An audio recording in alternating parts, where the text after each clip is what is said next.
Epístola a Filemón.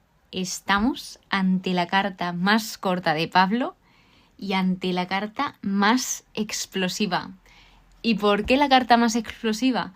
Porque está desafiando las normas sociales y está dando muchísimo valor a un individuo a quien la sociedad consideraba lo peor de lo peor. Entonces, bueno, esta es una de las cartas que es nombrada, que se encuentra entre las epístolas de la cautividad, donde Pablo estaba preso en Éfeso entre los años 52 y 54 después de Cristo. Entre ellas también están la carta a los Efesios, a los Colosenses y esta misma, y deja como que los asuntos doctrinales en segundo plano y usa un tono más sapiencial, exhortativo, contemplativo, más personal, sobre todo en esta, que parece indicar el desarrollo místico de un San Pablo que se está acercando al final de su existencia terrena.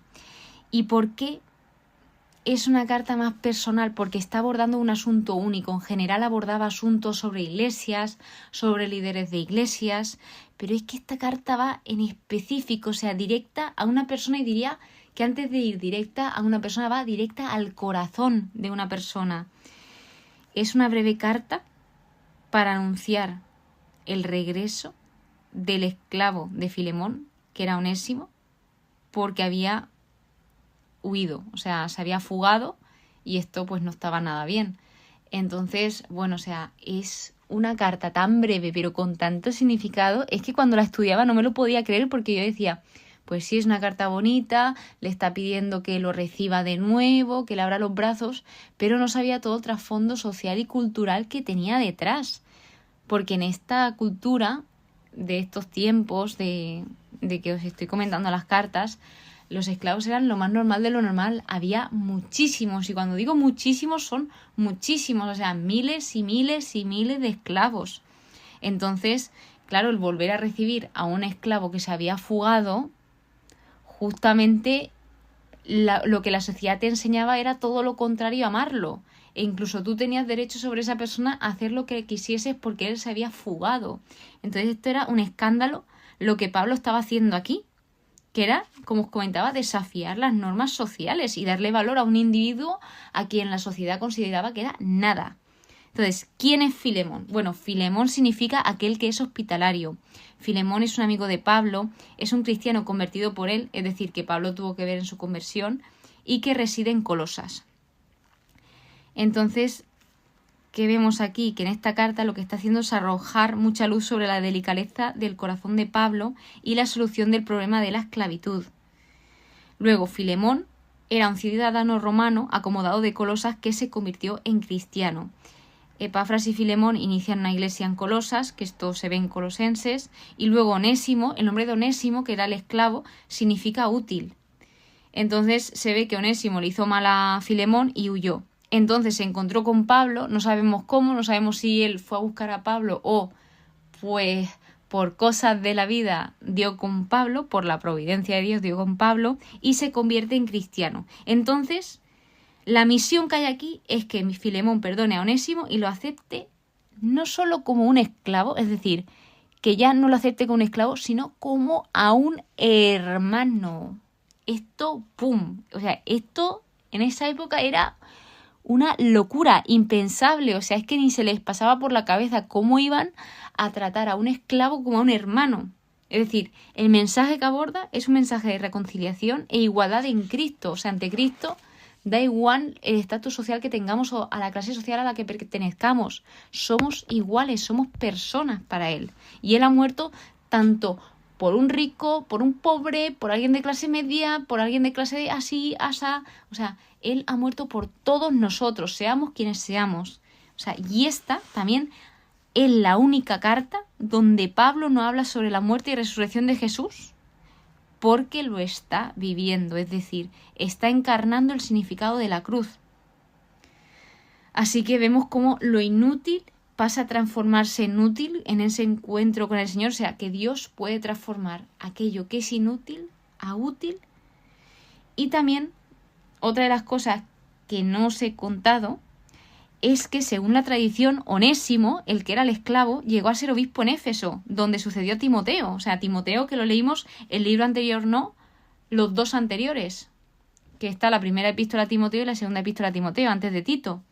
Entonces, incluso Onésimo ha llegado a ser venerado como santo en la Iglesia Católica. Y una palabra que destaca este libro, o sea, fijaos que es un libro cortísimo, pero todo lo que dice es impresionante en unas pocas líneas. O sea, en 25 versículos nos está diciendo todo.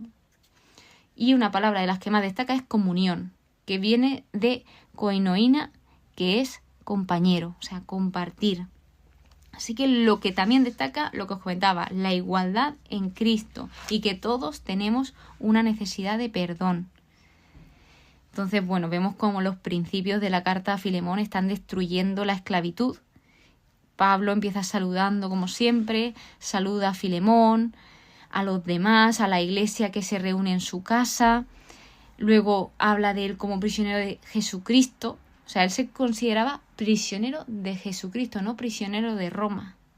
Luego da acción de gracias y ruega por los demás. Dice, doy gracias sin cesar a mi Dios, recordándote en mis oraciones, refiriéndose a Filemón. Habla del término de la comunión, que es la participación de dos o más entes en algo común. Es decir, esta es la definición que daba la RAE.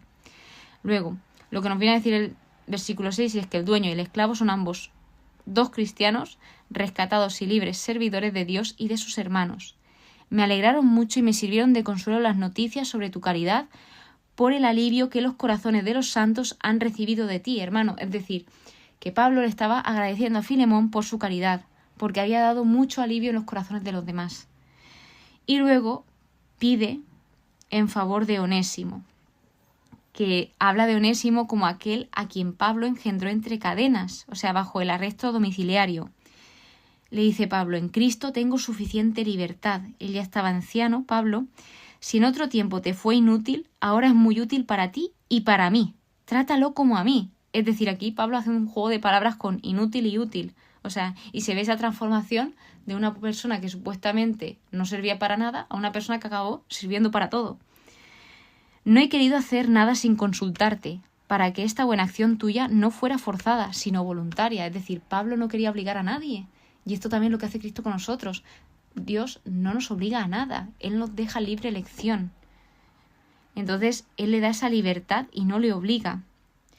En el versículo 15, Dios ha permitido que el esclavo fugitivo llegue a ser cristiano al lado de Pablo, lo cual crea entre él y su amo una relación nueva e inalterable.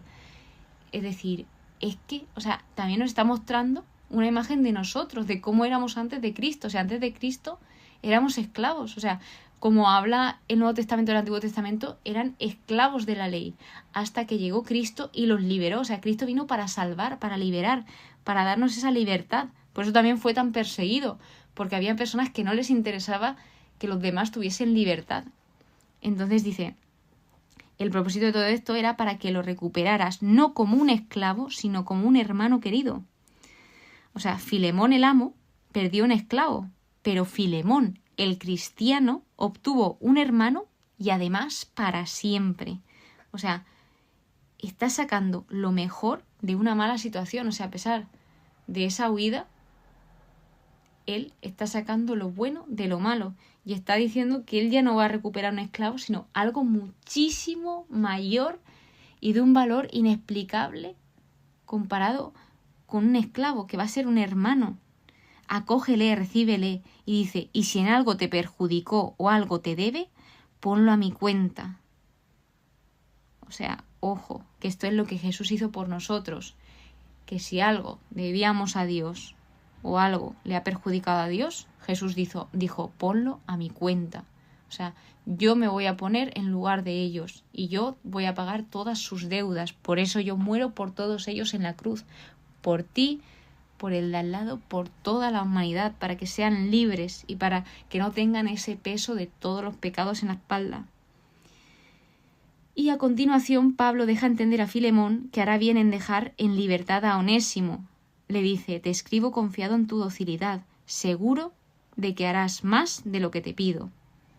O sea, qué bonito el cómo también Pablo conoce cómo es Filemón y cómo él ya no le está pidiendo por pedir, sino que primero ha ido a su corazón y luego ya ha dejado a libre voluntad a Filemón a hacer lo que él realmente quiera, pero él también le pide ese favor. Acaba con unas recomendaciones y saludos que le acaba diciendo Pablo: prepárame hospedaje, espero que estas oraciones se concedan. O sea, qué bonito es toda esta demostración de amor de Pablo hacia los demás, y en este caso de Pablo hacia Onésimo, y también hasta Filemón, porque también está escribiendo una carta porque se preocupa por Filemón y quiere que todo lo que elija, lo elija libremente. Y que, bueno, al final aquí se observa, aquí en Pablo tiene en su punto de mira que es a Jesús, y como él también, pues al final, si tú miras al amor y tú dejas recibir ese amor, tú das ese amor, porque lo que recibes quieres darlo, no te lo puedes quedar para ti dentro. Entonces, pues qué bonito que los cambios sociales más grandes vienen cuando las personas son cambiadas, cuando las personas son cambiadas de corazón, y que pues si hacemos algo mal tenemos la responsabilidad de corregirlo. O sea, nunca se supo, o bueno, yo por lo menos no sé qué sucedió después cuando Onésimo fue a ver a Filemón, pero pues seguramente pediría perdón, porque él había sido perdonado. En esa conversión que él tuvo, Onésimo, él había sido perdonado y transformado totalmente. O sea, acordaros de ese juego de palabras, de alguien que era inútil pasó a ser totalmente útil. Ojalá nos dejemos cambiar y transformar por Dios, porque Él nos transformará en algo que ni podemos imaginar y va a ser siempre algo mejor. Muchísimas gracias por estar aquí, muchísimas gracias por escucharme. Espero que pases muy pero que muy buen día y que Dios te bendiga. Te espero en el siguiente episodio donde te cuento aquello que he aprendido de este libro.